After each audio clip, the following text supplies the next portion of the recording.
Hello, everybody, and welcome to Nature Live. Has anybody been to a Nature Live before? Can you put your hands up? Oh, quite a few of you. That's brilliant. Well, for those of you who haven't been before, Nature Live happens every day here in the Attenborough studio, and it's your chance to find out a bit more about what happens here at the Natural History Museum. And often we're joined by scientists, but today we're very lucky because it's a very special week this week. So today, Wildlife Photographer of the Year opened. Has anyone seen the exhibition yet? Oh, quite a few of you. Brilliant. And we're joined by two wildlife photographers, winners in the exhibition, and we're going to be talking a little bit more about their photos. So we're joined by Udayan, who actually was the overall winner of Young Photographer of the Year, which is brilliant, and also Connor, who won the Eric Hosking Portfolio Award. So congratulations, both of you, to begin. Oh, wow. So my name's Rosie, and I've got lots of questions for Udayan and Connor. But if you do have any questions, do stick your hands up, because this is a great opportunity to find out a bit more about wildlife photography from two budding experts, I think. So can I very quickly just get you to introduce yourself? Connor, do you want to introduce yourself? Sure. I'm Connor Stefanison. I live in Burnaby, British Columbia, which is beside Vancouver. And I'm 22 years old right now, and I'm studying biology in university. And Udayan, so you were the grand winner of the Young Wildlife Photographer of the Year. I've put up this picture of the awards ceremony. Do you want to introduce yourself, where you're from, and what it felt like to collect the award? Yes, I'm Udayan Rao Pawar. I'm from the central part of India, Madhya Pradesh. And I've been trying for this award for last year also. Last year I didn't make it to the finals. But this year I just made it to the finals and won the overall winner, which I wasn't expecting before that. So it was very nice over here. Even the ceremony, it was really grand over here. I mean, it was beautiful at that night. Well, very well deserved. And we're going to find out a little bit more about the stories behind these winning images. So, Connor, can we start with you? Shall we look at some of your winning images, and perhaps could you explain the story behind them? Is there any particular one you'd like to start with? I guess we can start with the hot springs image.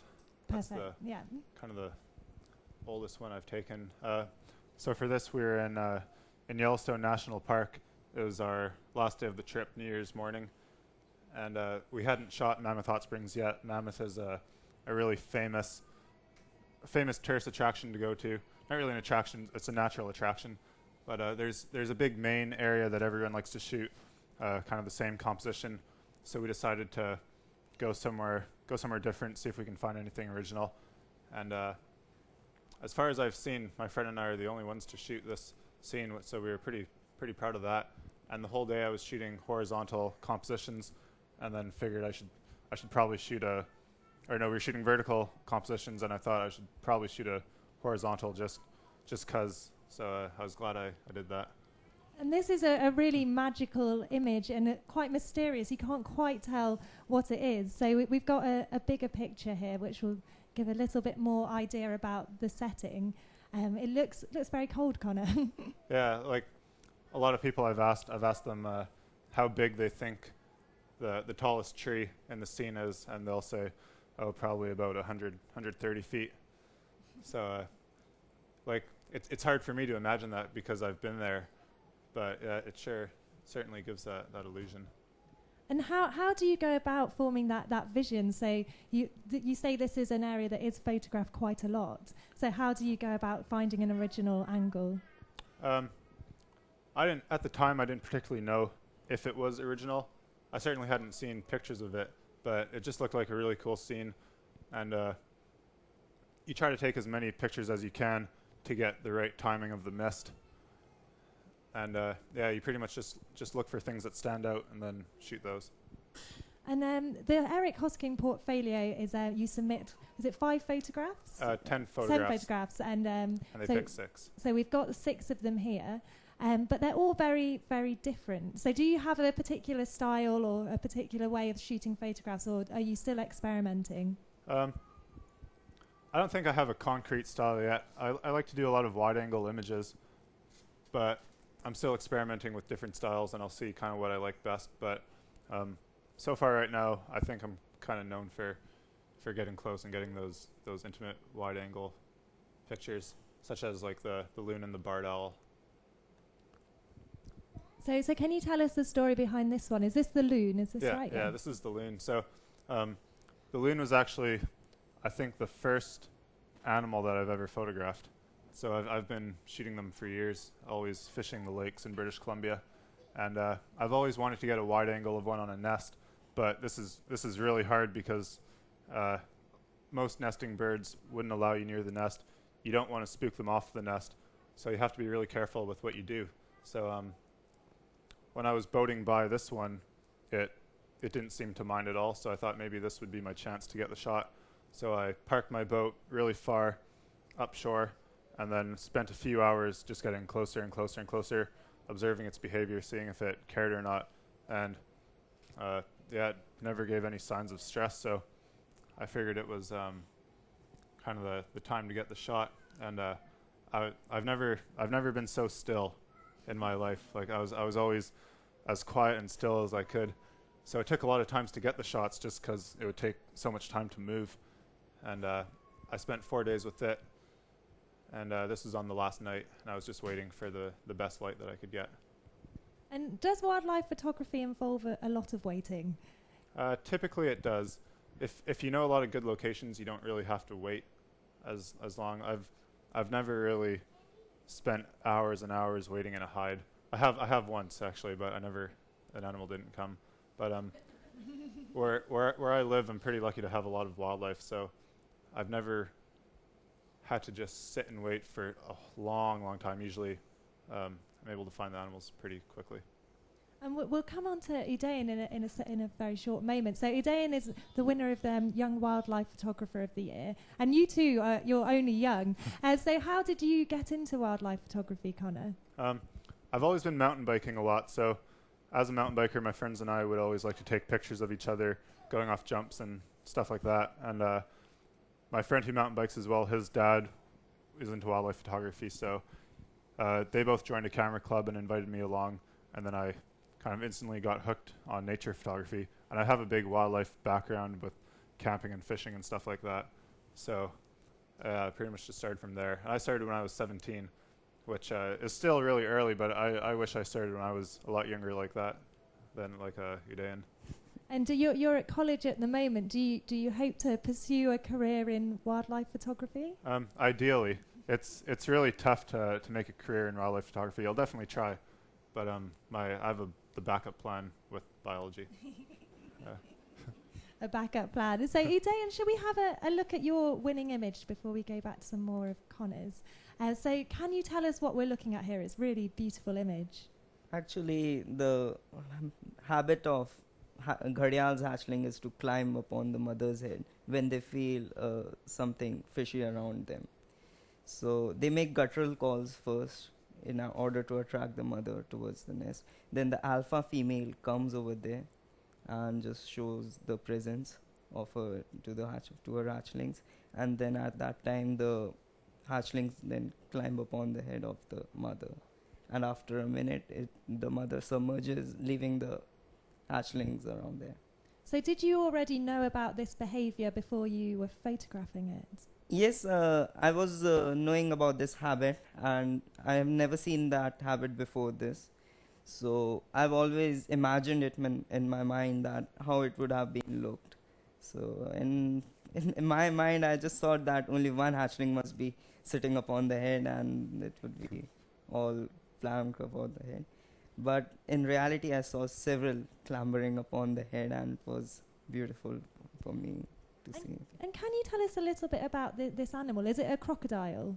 Yes, it's from the crocodilian family. It's actually one of the largest crocodile in the world, next to the estuarine crocodile, the saltwater crocodile. And it's critically endangered also, with only 200 breeding adults left in the wild, which is a very small population. And in the habitat in which the gharial is living is also increasingly under human pressures, with sand mining, fishing, water extraction. So it's very difficult for him to survive, but it's surviving over there. And many conservation plans are going around there to help gharial in surviving over there. And are they dangerous animals? I mean, it looks from here that you're very close. Were you scared at all? Actually, I was about 30 feet far from the mother Gharial, but it's a gentle giant. I mean, there's no harm from the narrow-snouted crocodile, and it's actually there are no records of being. There are no records that Gharial have hurted any human before, and it's a gentle berry. And I've just put up this other image, which was something you took on the same day. Is that right? Just so you can the audience can see the long snout, because they're quite a strange-looking beast, aren't they?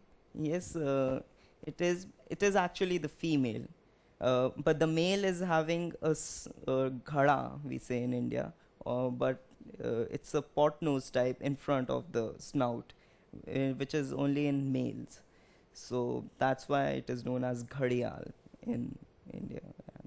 And when I asked you earlier about how many photographs you took on this day and if we could have a look at any of the others, you told me quite a scary story considering this won the award. Could you tell us that story again, Udayan? Yes, I actually captured hundreds of images on that day because digital photography is not having that restriction.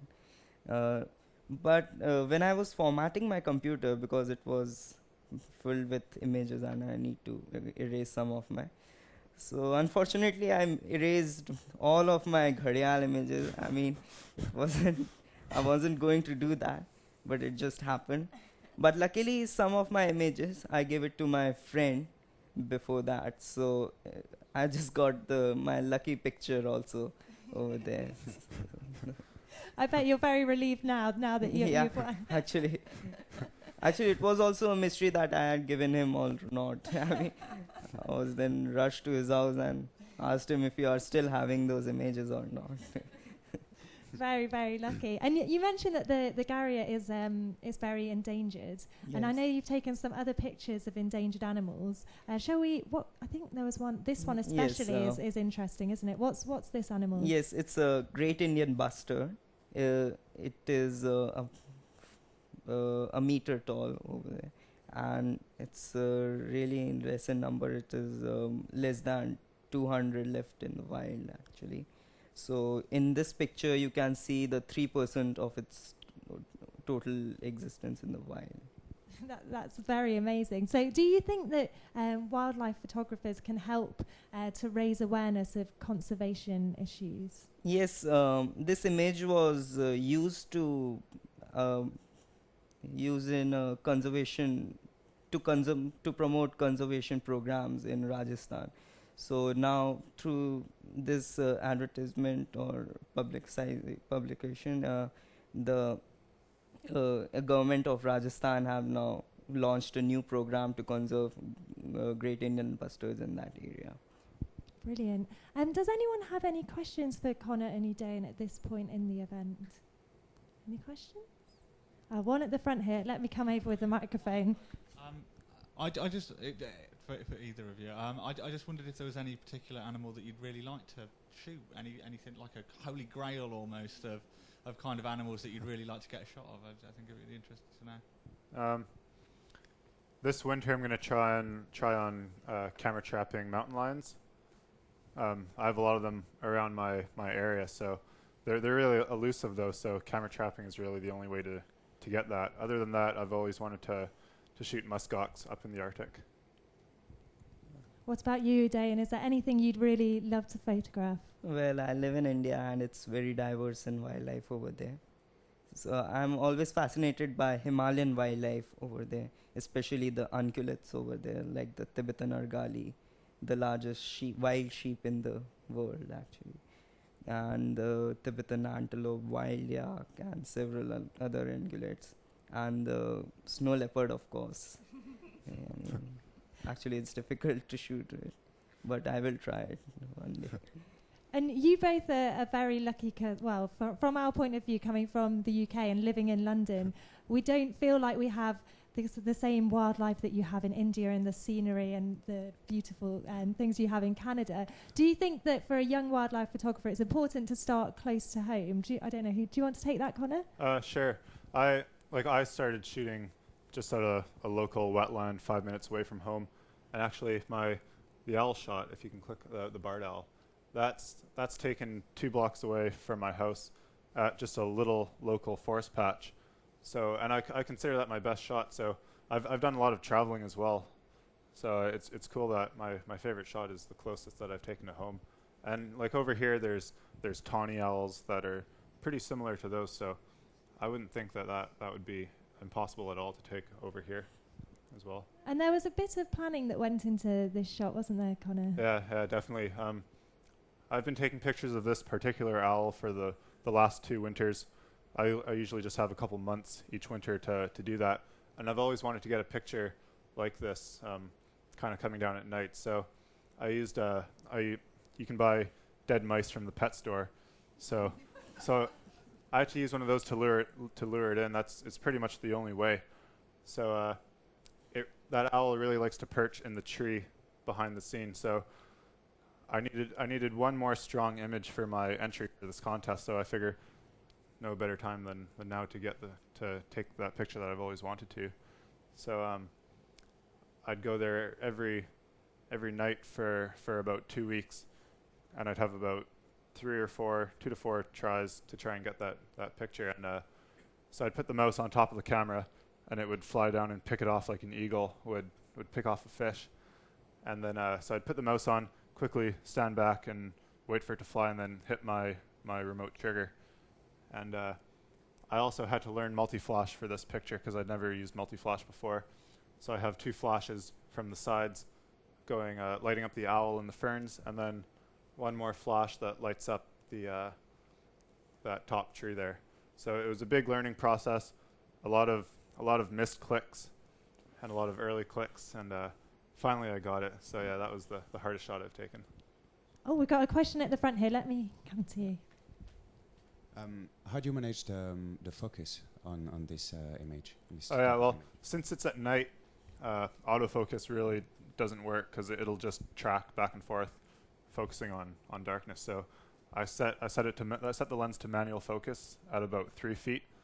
I would take test shots of myself running in, clicking, and to see if it would work. So yeah, I'd always do about 3 feet, and that seemed to work best. And the camera will go off right away in manual focus.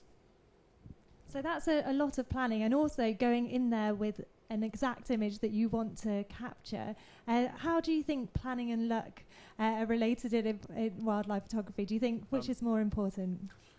It's hard to say. You can do as much planning as you want, but you always need that bit of luck. You can't, with wildlife photography, with wild animals, nothing is certain. So yeah, like I could plan all I want, but this owl could have decided not to show up. So like every time I would go there, I had my camera on a tripod. I would never move the tripod head after I finished. I would always keep it in the same spot. I had little markers on the ground telling me where to put my camera every time I went back, so I could get the exact same composition and all the other planning that I did. But yeah, there's always that bit of luck involved. And what about you, Udayan? You were saying with your image that you already knew this behaviour existed, but in general, do you go with an idea of what you want to take, or do you just go somewhere and take some amazing pictures? Well, I was going to ruins over there, known by the Dope Kund, where Maharaja of Gharial released African lions in there. So my professor told me, as I always told him, that I'd want to see this behavior. So at that time I just went there, and my professor rang me up and told me that there is a nesting site near to that area. So I just went there. I reached there at the evening before I took this photograph, and in the evening, from a distance, I saw the nesting spot, and I just planned there and how will I take this photograph in the next morning. So I just planned that I will hide myself behind a rock before the dawn. And so I just went to there before the dawn, hid myself behind the rock, and just waited for the morning light to come over there. And at that time, the hatchlings were also crawling above the head, and the mother was also there. So at that time, I took this photograph. Brilliant. And Connor mentioned lots of technical planning that he made. Do you use lots of expensive equipment? Because obviously it's much harder for young photographers to get hold of expensive Actually, equipment. I'm using an entry-level DSLR, which is Canon 550D, with a 100 to 400 lens. And I don't have any specific skills that I use in wildlife photography. I don't know any skills. I'm just on my own, maybe. You've got plenty of time. You're only 14. Yes, but yeah, I just know how to adjust the shutter speed and aperture, the basics I need. So I manage myself in those. Actually, in this image, more than the technical details, I think the Gharial's pose and of the hatchlings is more important rather than the technical details I've used over there. Yeah, it's amazing. She seems to be looking right at you. Do you think she knew that you were there? Yes, actually, if I hid myself under the ground, they would have sensed me, because the hatchlings were climbing upon the head because of the presence of mine. They knew, but after some times they started reducing the amount of going to the mother, because they found that I'm not I won't harm them. That's it. And do you think when you're out taking photographs out in the wildlife, do you feel a connection? Do you think wildlife photography can help people connect with nature? Yes, actually, before taking up wildlife photography, I was always interested in wildlife, and I was gifted binoculars and a field identification book of birds and animals. So in my backyard, I used to see several birds over there, such as some thrushes, petals, and snakes, and some small animals also, civets and porcupines, such type of things. So at that time, I just got interested in wildlife, and later on, my father gifted me a built-in zoom camera, and I just started using it as an identification tool, that I just click the photo, and after some times at home, at leisure, I will just check the book and you see which bird is it. But later on, I found it very creative also. Yeah, I mean, at some of the stages, I just find some beautiful images also of birds. So that interested me to upgrade my camera, and then I just got into wildlife photography, and I just heard about this award, and I tried for this award. So for you, your interest in nature came before your interest in photography? Yes, you can say. Actually, it was the ambience. It is the ambience around my house. I mean, there is scrub hills behind my house, and there are several wildlife also around my house. Where is this photograph taken? Sure, is that very near where you live? Because it looks so beautiful. No, actually, it is a very remote place. It's in the Changchenmo area of Ladakh in India. It's quite near to the Indo-China border. It's really beautiful. So we're coming towards the end. We've just got 5 minutes left. Are there any questions that anyone would like to ask to Connor and Udayan? No? Well, perhaps we can talk about another of your images, Connor, because I love this one. Because it's one of those where you have to look at it for a long time. I don't know. Can anyone spot the animal? So what are we looking at here, Connor? That's a white-tailed ptarmigan. And so if you can't see it, it's over here. don't feel bad if you can't see it. Most people will come up to me at the exhibition and say, "Oh, that's a great shot," and they won't have already seen the bird. So it's even hard for me to find them. Like I spent a few hours hiking around in the snow, following tracks, looking in the proper habitats for them, and I was with my friend, and like it took both of us a few hours just to find this one. The next day we found them right away, but you only have 2 black dots to look for, and actually in the summer their plumage changes, so they match the rocks, and I think they're even harder to find in the summer. It does show you just how well camouflaged they are, doesn't it? It's amazing. So this photograph, where was this one taken? That's in Jasper National Park at the base of the Columbia ice fields. So do you travel? Udayan was talking about traveling around India to look at the wildlife in India. Do you travel around Canada? Yeah, I travel around British Columbia, my home province, a lot. There's just so much to shoot and so much I haven't explored yet. I'll go to the Rocky Mountains sometimes and Yellowstone, in and around Washington and Oregon sometimes too. This past summer, I went to Panama with my school actually, and I couldn't focus on photographs a lot just because we're busy doing schoolwork, but I was able to spend enough time to get some shots that I liked.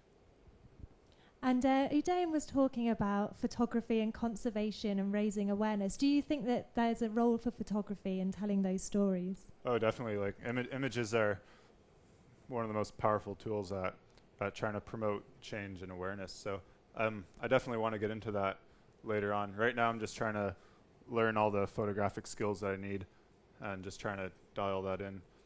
But hopefully soon I want to start doing some projects. And we've just got a couple of minutes left. Are there any final questions? Well, no, I've got one final question for both of you, really. Do you have any tips for any budding wildlife photographers we might have in the audience? I know that you're both only really just at the very beginnings of your wildlife photography careers, but how can people get into wildlife photography? Do you want to start, Connor? All right.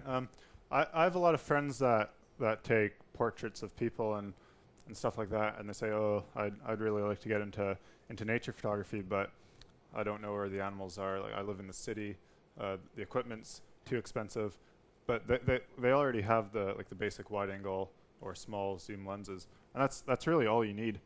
A lot of my pictures aren't taken at that super zoomed in focal length, and yeah, so you really just need a basic camera. I started with just an entry-level camera, and a big thing is to just go and shoot as much as possible. Get to know your camera really well, because in those quick situations like this one, you have to know how to adjust your settings quickly. And of course, just don't discount your local wild places.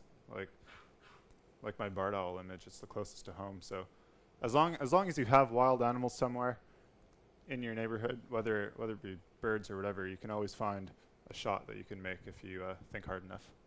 Udayan, what about you? You said that you've only used an entry-level camera, but do you have any advice for people your age who might want to go out there and take photos? Yes, I just got into photography because of my interest in wildlife, and that interest in wildlife also came because of my wildlife. I just search around my house.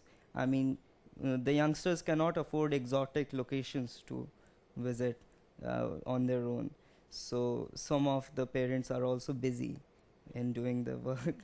I mean, so one should always look around the neighborhood, or as Connor find several wildlife over his neighborhood, and same as here, as in my locality where I live, I have several kind of species, and whenever I show it to my friends, they ask me, is that in the Himalayas? I said, it's in my backyard actually only. So, I mean, people get aware if someone is showing interest also. I mean, there are several friends who just got involved in photography and wildlife photography in my school. So they tell me that, please tell me locations and advice if you have any. So I just tell them that search your backyard and every surroundings of your house, you will definitely find something there. And would you like to pursue a career in wildlife photography? Well, I want to be a wildlife conservationist rather than a wildlife photographer. As in India, there is a very poor work of conservation also over there, because of maybe the surroundings are not very suitable for conservation, and the people are also not showing as dedication to conservation. So I want to be a wildlife conservationist and give my ideas about the conservation of India over there. So in that way, wildlife photography will also carry on, as actually I will be in wildlife most of the time, so photography will also go on. So Brilliant. Well, I think you're onto a good start there, I think, with all these amazing pictures you're taking and conservation work that you're doing. Well, we have run out of time, unfortunately. If anyone does have any burning questions, we will be sticking around for a few minutes, so do come down. And before we go, I must just say, because you are going to give them another round of applause, but Udayan here, it's not even his first language, English, so he's done amazingly. And Connor is in the middle of exams, so it's just incredible that they've managed to come here and talk to us about the amazing photographs that they've taken. So just before you go, I will remind you that Nature Live happens every day here in the Attenborough studio, and there are more wildlife photography events this weekend, so hopefully we'll see you again. And will you join me in thanking Connor and Udayan for coming along today? Thank you.